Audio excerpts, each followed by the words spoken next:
to find, do you remember what kind of graph this was? Yeah, this is the sine of a, this is a graph of a sine. So let's do the derivative. So the derivative graph. So this is going to be y prime now. So the easiest way to do a derivative graph, which you will be having to do on your test, is anywhere where it's 0, plot that. So it's 0, you know, well that's like at pi over 2, which is 1.57. So that would be 0, say about there. Where else is it 0? Be about there? Yes? And it's 0, say about there? Yeah? And then what? Try to find roughly some slopes here. For instance, at 0, 0, if you put your pen there, it looks roughly like a 1 slope, yeah? Does everybody agree that looks like a 1 slope? Probably about here at pi, it looks like a -1 slope. Yes? So there. And then you can say it's getting less slopey, less slope. So it's at the most slope at 1, and then it's getting less slope there. So you could say it's kind of going like this. Yeah? And so what is that? I heard a sine graph shifted, but what does it look like even more? A cosine graph. Guess what the derivative of sine x is? Cos x. I think we knew that already though, didn't we? Okay, what's the graph of this? Oh, cos x. I'm going to give you a second to try to get this graph. I'll give you a second to try to get this graph while I take a tenant. Okay, so anyways, 0 is at 0, 1, so there's a 0, and then there's a 0 about pi, so there, and there's a 0 about, say, -pi, and then here at 1.57 over there, it looks like a +1 slope, so there, and here is like a -1 slope, say about there. So what does that look like? It looks like a negative sine graph. Very good. And that is the derivative of cosine is negative sine. So if you ever forget, you could actually calculate that. All right. So these are the ones you have to memorize. So what is the derivative of sine x again? Cos x. What's the derivative of cos x? Minus sine x. The derivative of tan x is secant squared x. The derivative of cotangent x is minus cosecant squared x. The derivative of secant x is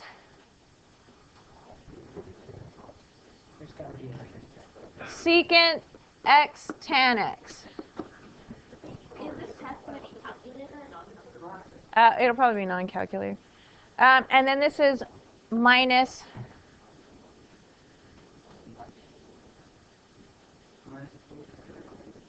I'm sorry? Minus cosecant x cotangent x. So there's a little bit of a pattern to it.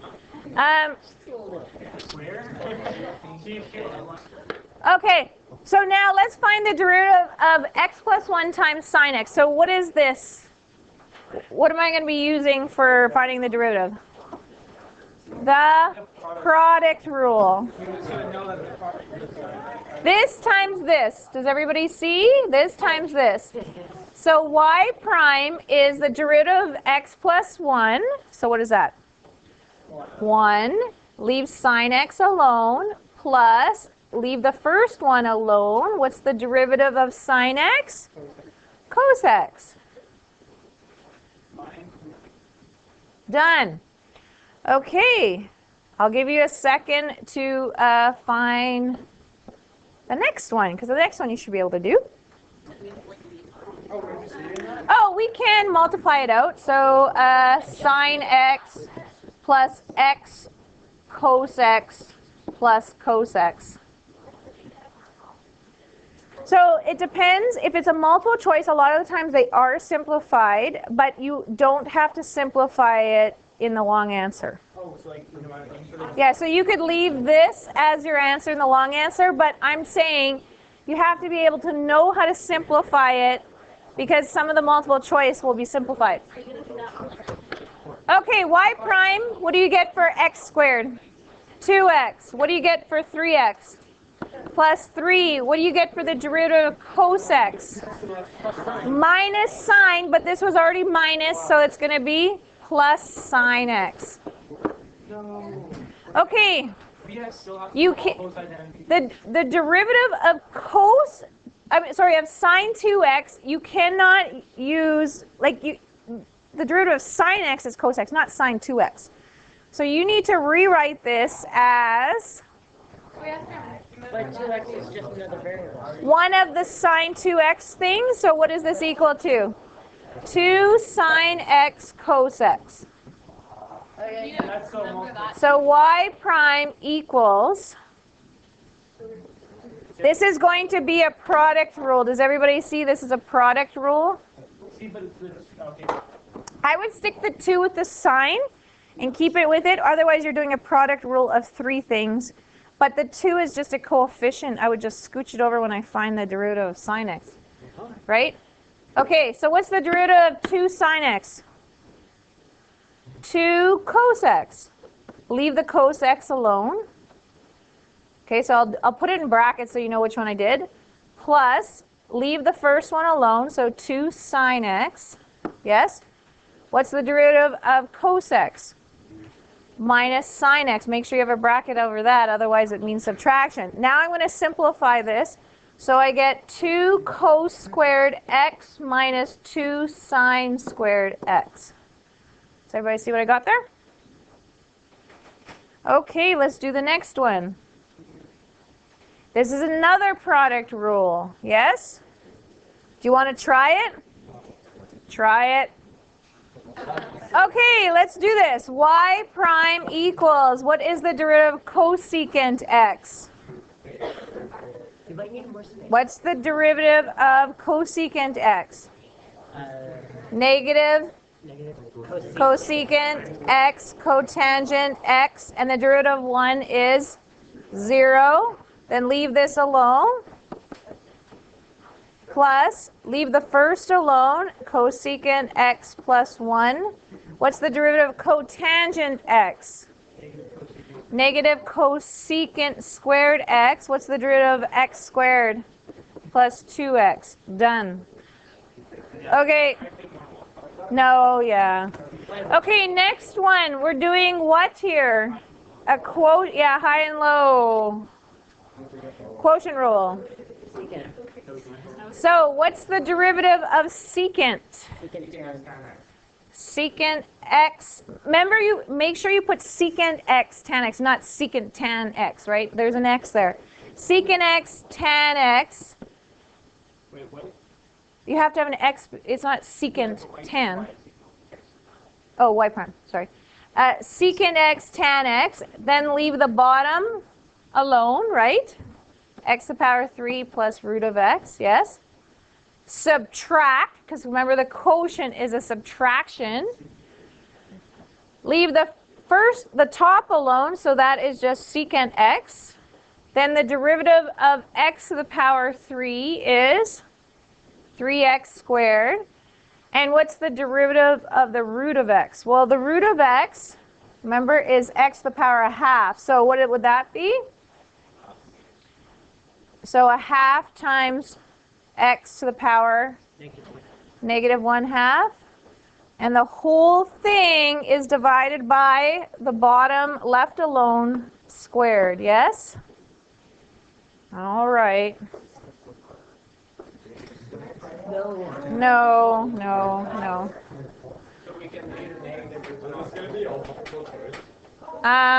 I don't think you want it to be all. Okay, find where the graph of sine x has a horizontal line. No. So, what's the derivative of sine x? Cos x. And you set it equal to 0 because the horizontal tangent, the slope is 0. So where is cos x 0? Pi over 2, 3 pi over 2, yada, yada, yada. So how do I write that? X equals pi over 2 plus k pi, where k is an element of the integers, yes? Okay. Next one. Find the equation of the tangent line and the normal line to the curve y equals t sine t co t at the point pi over 4 pi over 8. So I'm going to actually give you some time to work on this one because I think it's a great question. Okay, so the derivative, just so you guys know, I saw a lot of mistakes here. This is 3 functions here, so you're going to do the product rule of 3 things. So y prime equals, I see some people not even writing y prime. Like, you got to get into your notation here. So the derivative of t is 1, and then leave the rest alone, sine t cos t. Plus, then leave the first and the third alone. Find the derivative of the second. So that is cos t. Plus t sine t. Find the derivative of cos t. That would be minus sine t. So then this would simplify to be sine t cos t plus t cos squared t minus t sine squared t, just to make it simpler. Now I'm going to find the slope. How do I find the slope? When t equals pi over 4, I can find the slope. So that would be sine of pi over 4 cos of pi over 4 plus pi over 4 times cos of pi over 4, the whole thing squared, minus pi over 4 sine of pi over 4, the whole thing squared. So sine of pi over 4 is root 2 over 2 times root 2 over 2 plus pi over 4. Cos of pi over 4 would be root 2 over 2, the whole thing squared, minus pi over 4, root 2 over 2, the whole thing squared. And this actually cancels, right? So I don't even have to do that. So then I get 2 over 4, which is 1/2. Right? So the slope of the tangent line is 1/2. So therefore, tangent is y minus pi over 8 equals 1/2 x minus pi over 4.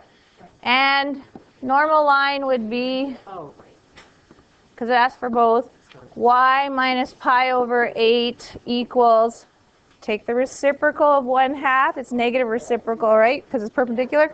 So negative 2 x minus pi over 4.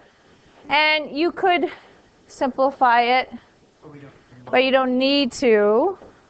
You would get full marks at this point. But if it was a multiple choice or something, then... Hint, sometimes it's easier to use trig identities to simplify first before finding the derivative. So for instance, example 10.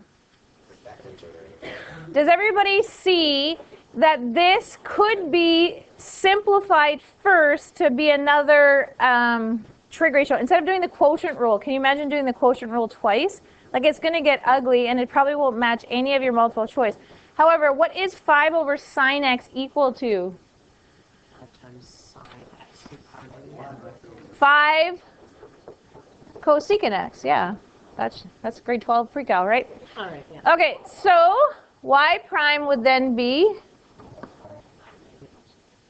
5 just gets scooched over. It's not a product rule, right? It's just 5 gets scooched over. And what's the derivative of cosecant x? Negative cosecant x cotangent x. Is there anybody picturing the negative CCC in their head? Nobody?